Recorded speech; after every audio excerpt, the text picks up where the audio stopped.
সত্য সূর্যের মতো, all truth passes through 3 stages. Okay, so first it is ridiculed, and secondly it goes through violent opposing, and thirdly it's accepted as being self-evident. আব্বুর ব্যাপারে যে সত্যটা সেটা এই 3টি স্টেজের মধ্যে দিয়ে গেছে, অগ্নি পরীক্ষার মধ্যে দিয়ে গেছে। আমি শুরু থেকেই বলেছি আমি দাফন করেছি নিজের হাতে, আমার বুকে আমার বাবা মারা গেছেন, এবং সেই সত্যটা বেরিয়ে আসলো। এটা দুঃখজনক যে আমাকে এটার মধ্যে দিয়ে যেতে হলো। আমাদের বাংলাদেশের ইতিহাসের ডার্কেস্ট টাইম আমরা পার করেছি, এবং এখনও সেই ডার্ক টাইমের কিছুটা রয়ে গেছে, এখনও রেসিডিউ রয়ে গেছে। আমরা সেই টাইমের মধ্যে দিয়ে যাচ্ছি, এবং এই যে এ ধরনের রায় পাওয়া মাননীয় মহামান্য আদালতের কাছ থেকে পেলাম, এবং সরকার যে সুবিধাটা, যে নতুন খণ্ডকালীন সরকার যেই আমাকে সুবিধাটা করে দিল, সেটা হচ্ছে যে আলোর রশ্মি যেটা আসছে আস্তে আস্তে, অন্ধকার দূর হচ্ছে, তার প্রমাণ।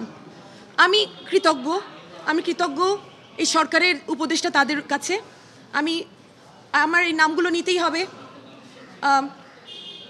স্বরাষ্ট্র উপদেষ্টা, এবং তারপর হচ্ছে মুশফিকুল ফাজল আনসারি, আমার চাচার মতন, আমার বাবার ভাইয়ের চেয়েও বেশি।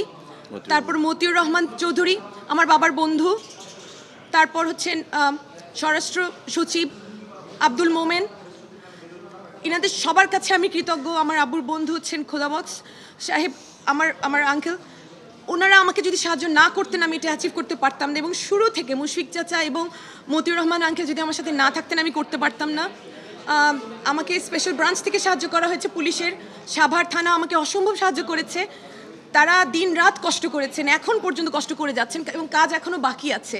আমার আব্বুর দেহাবশেষ সংরক্ষিত ঢাকা মেডিকেলে, এবং সেখান থেকে আব্বুকে দাফন করতে নিয়ে যাওয়া হবে সিলেটে। একটা প্রসেসের মধ্যে দিয়ে যেতে হবে, প্রশাসনের অনেক জটিলতা আছে। এখনও আমাদের প্রশাসন সম্পূর্ণ রূপে ফ্যাসিজম মুক্ত নয়, এবং যারা এটাতে যুদ্ধ করছেন তারা প্রশাসনের থেকে যুদ্ধ করছেন, এবং তারা অ্যাকচুয়ালি খুব ভালো করছেন ইনশাল্লাহ।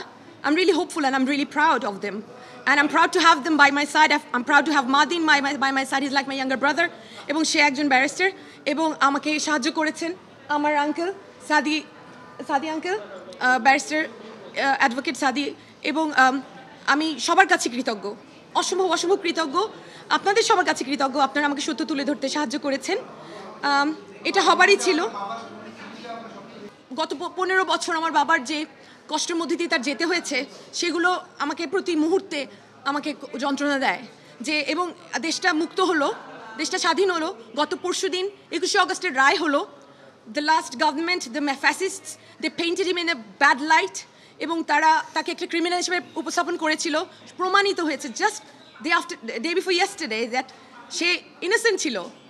গ্রেনেড হারিস বলে তাকে আখ্যা দিত ফ্যাসিস্টরা, এবং সেখান থেকে প্রমাণিত হলো যে সে একজন ইনোসেন্ট মানুষ।